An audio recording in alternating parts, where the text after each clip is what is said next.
Hello, welcome. Thanks so much for joining us. It's Kylie Smiley at the Mobile Marketing Link, and we're live again. It's video number 13, and thank you so much for your support as always.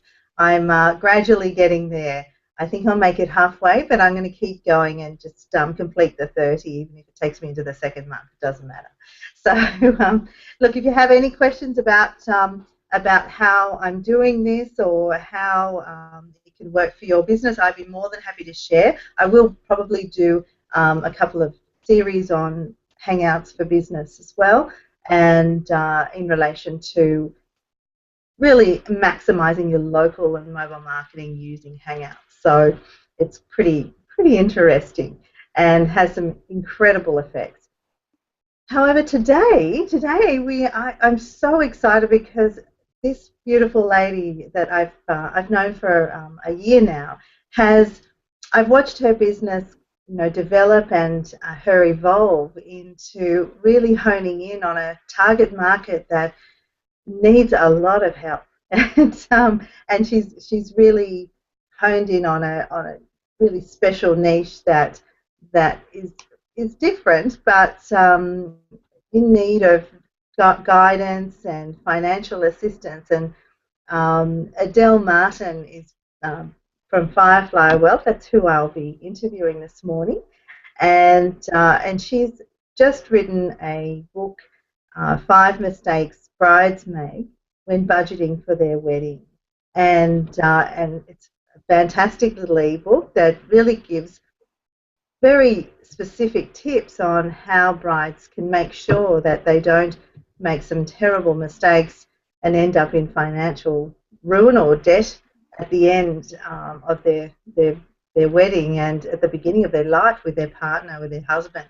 And so many do, and it's just such a, it puts a lot of strain, a lot of stress on brides and families.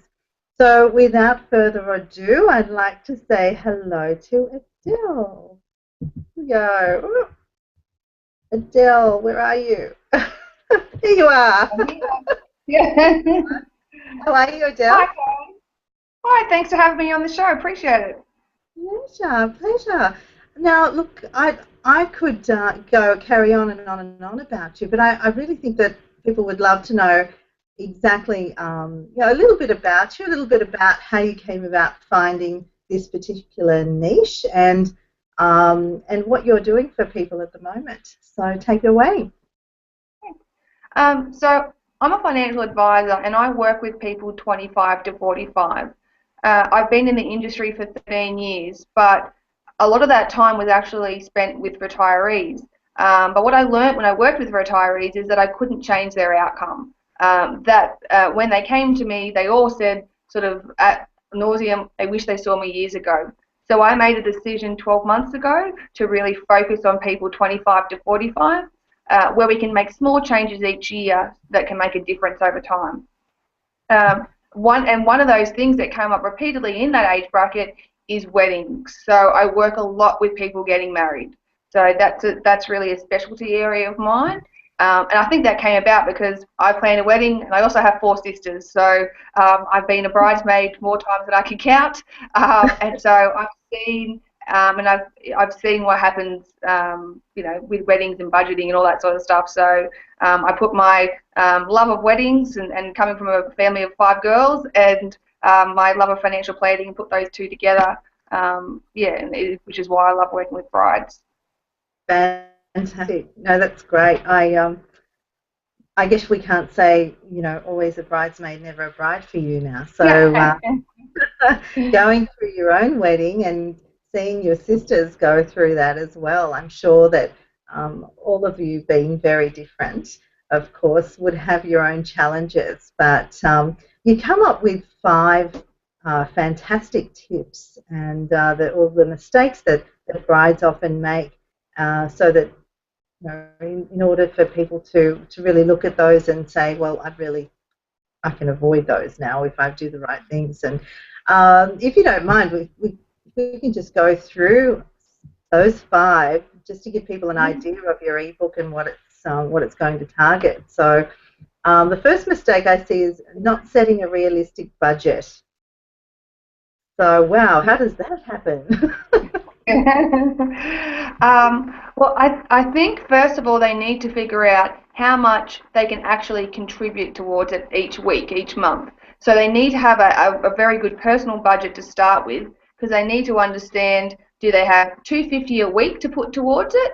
And if so, that means they're going to have by the end of the year this much. So that's the very first thing that I think is the foundation, is to make sure you've got a realistic personal budget, that you've factored in things like rent or mortgages or other bills, and that you know what you've actually got left to put towards this. So that's the first step, and then onwards from that too is having a budget for your wedding. And I think that's probably the area that I see with brides, that they severely underestimate how much a wedding can actually cost. And so, because I've done it so many times now, I've actually got a fairly detailed process that I go through with them to make sure we don't miss anything. So, through to the very, very small things like, are you paying for your bridesmaids' hair and makeup? Are you having an engagement party? Are you buying gifts for the groomsmen? So it's a very detailed budget, wedding bands, and things like that that often people forget to include. And so we go through a very detailed process and we come up with a figure which is generally anywhere between 20 and 40 grand is where I see for the average wedding. And so we look at, okay, well, if that's how much it's cost, how much can you save to put towards that? We also look at things like how much are your parents going to contribute, if anything, and then we look at how much you might get from a wishing well or something like that. And so we come up with a plan. And most of my clients actually have a little account, a bank account that's separate, and they actually know that that's their wedding account. Right. No, that's fantastic. I can see such huge value in that, and most many young people they don't budget anyway. So this is such a great start to life with a partner, and to have this foundation that you've laid out is so important, and they'll be able to go, you know what, we've been able to achieve this huge milestone in this short amount of time to get to our goal. Imagine what we could do with a house now. Imagine what we Yeah. could do, with a holiday or that sort of thing. And I know that it's so easy to get your credit card out and just go crazy, but at the end of the day, you still have to pay all that back, right? So Not free money. no, exactly. That's exactly right, and often it's mistaken to be correct. So, Yeah. okay, all right. So mistake number two is not keeping track of what you spend. Uh, Yeah. what do you think about that one? So yeah, the first thing is having a plan and having that budget. That's great, but unless you're tracking it, that's really useless. So it is so easy to get swept up in the, oh, you only have one day. I don't know how many times I heard people say that to me, and to think that you can spend an extra, $1,000 extra on the photographer, or an extra, $500 on the dress. Those sort of little things here or there, one-offs, when they became repeat things, all of a sudden, you might have planned for 30,000 and now it's at 40,000, or you might have planned for 20 and now it's at 25, 30. So that's the next most important thing, is actually to keep a track of what you're spending, to make sure that if you said you were going to spend $2,000 on your dress, it was two and a half. Well, where else can you trim that 500 from now? Mm, yeah, no, that's so important, and I think that if they don't have almost, there really is a need for a financial coach, an advisor like yourself to step them through that process and just check in, just have someone you can check in with to see that you're doing it right, to see that you're on target, and a bit of accountability really, just to make sure that you're going to meet that goal. Just like with anything, it's good to have somebody there to say, hey, did you make it to this point like you told me to go to? And Yeah, then yeah, well, I really have to sort of tell you that I haven't, but I'm going to make it very soon. And it gives them a bit yeah. more encouragement, doesn't Yeah, it? so So, with my clients, what I actually do is I track their wedding expenses, and they get feedback every month how they're going.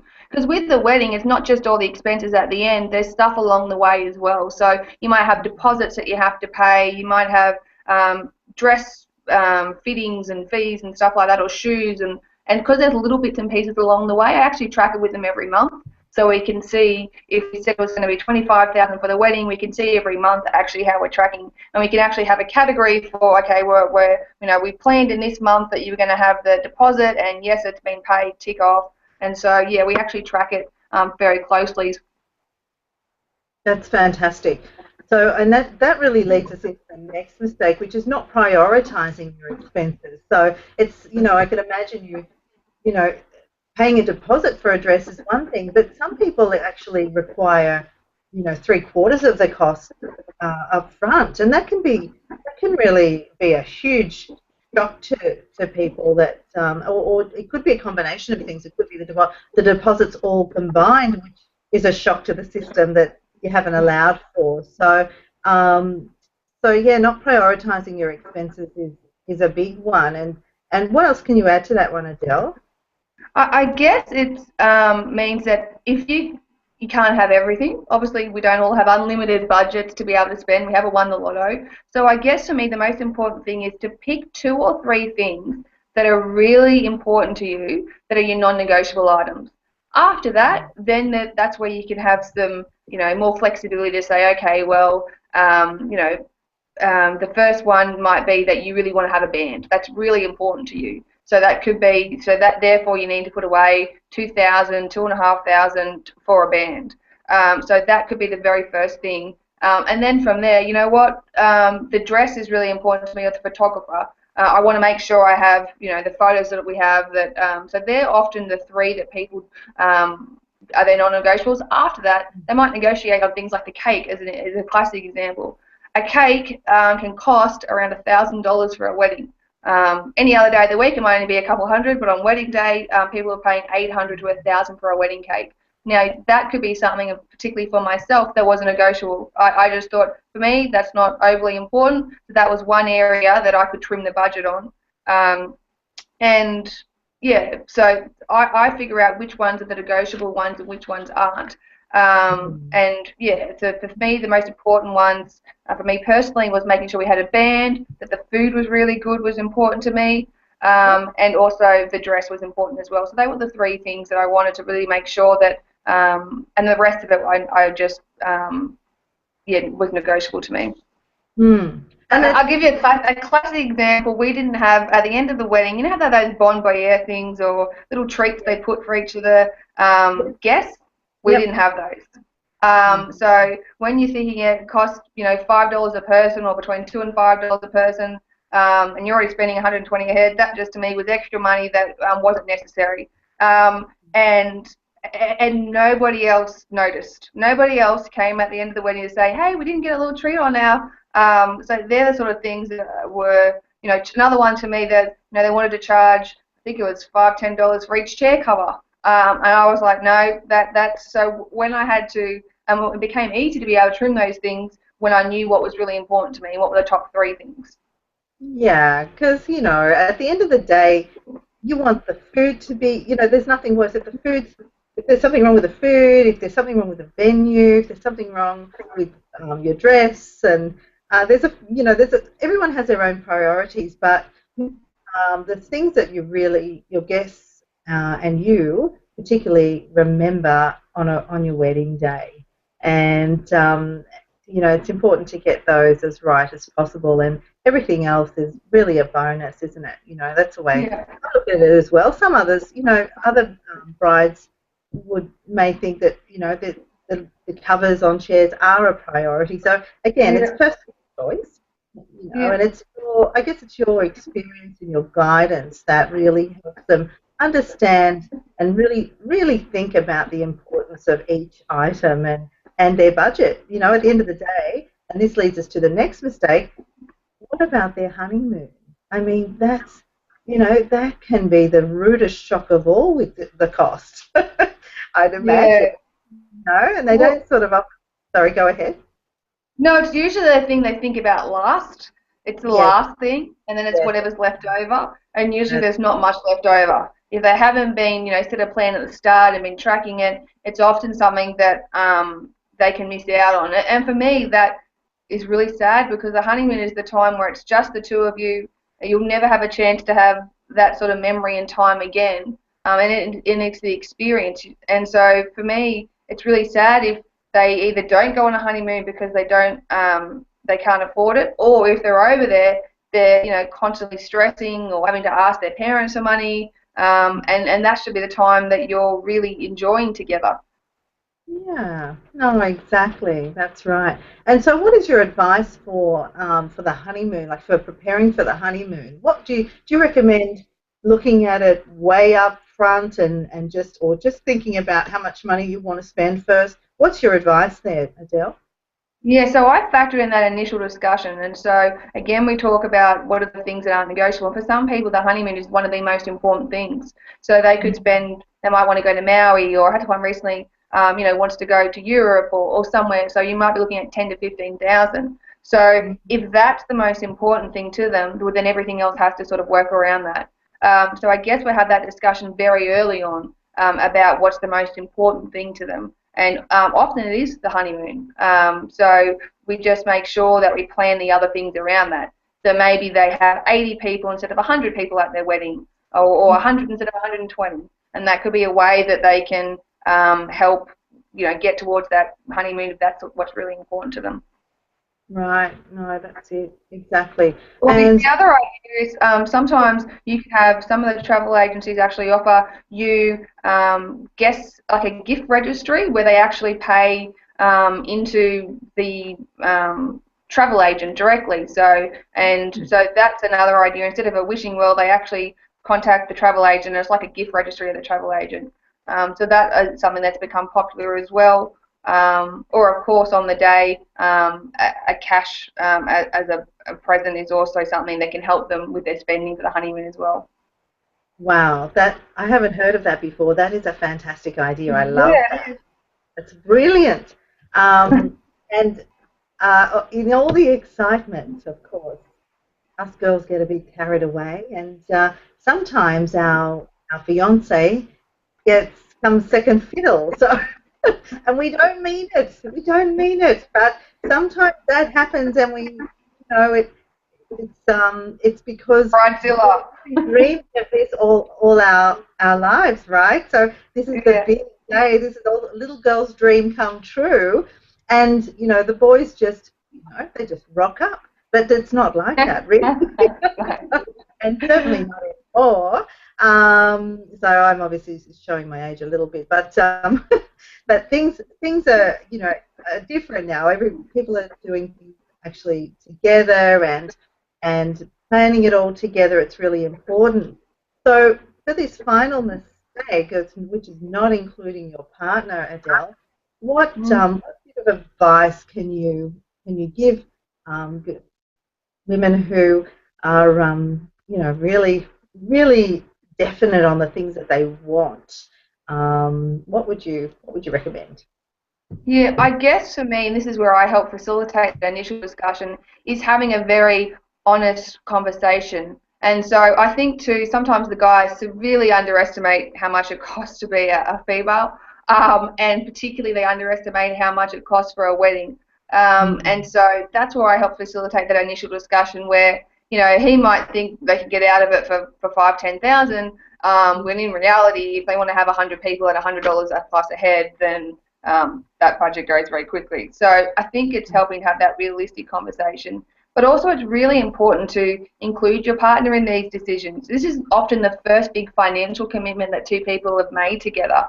And you don't want to start that with, you don't want to start your, life together fighting and arguing about money. And so I think having very clear and open communication from the beginning is a great way to start your married life together.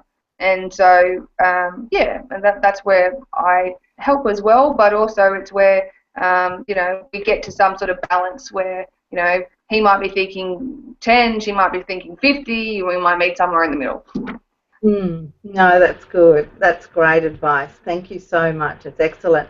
And I love this quote that you've got in your ebook. It says, it's from Mark Twain, and 20 years from now, you will be more disappointed by the things that you didn't do than by the ones you did. So throw off the bowlines, sail away from the safe harbour, catch trade winds in your sails, explore, dream, and discover. That's Yeah.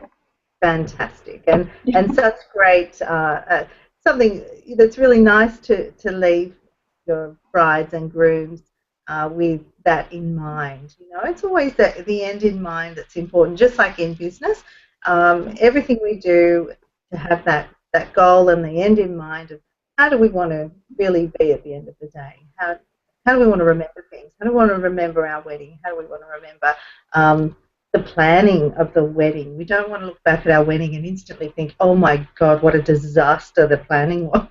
Yeah. You know, it's common, unfortunately, isn't it? So, you know, Adele, I can see how what you're doing, it would be huge benefit to small business and small business people who deal obviously in weddings.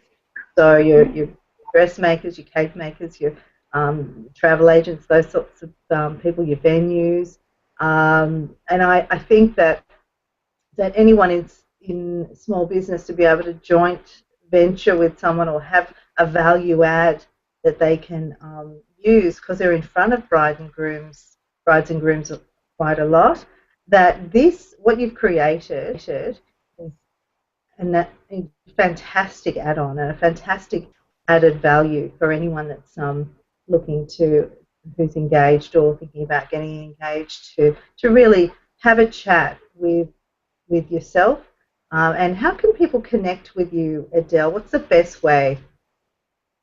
Best way is email. So adele@fireflywealth.com.au. Alternatively, they can go to my website, and we've got phone numbers and all sorts of other information on there as well, which is fireflywealth.com.au. Fantastic. Well, thanks so much, Adele. I really appreciate your time. It was really interesting and a great insight into the niche that you've chosen as a financial advisor and to help young people really get to their end goal as quickly as they can without stress and financial pressure and enjoy themselves, enjoy the build up to this most beautiful time in their life. And I think what you're providing is such huge value, and I wish you all the very best. Thanks for coming on. Cheers, thank you for having me. Thanks, Kylie. Okay, bye. All right. Thank you, everyone, for coming on board and checking us out and coming on live, and I really appreciate it. Again, this was video number 13 for my Vidtober challenge.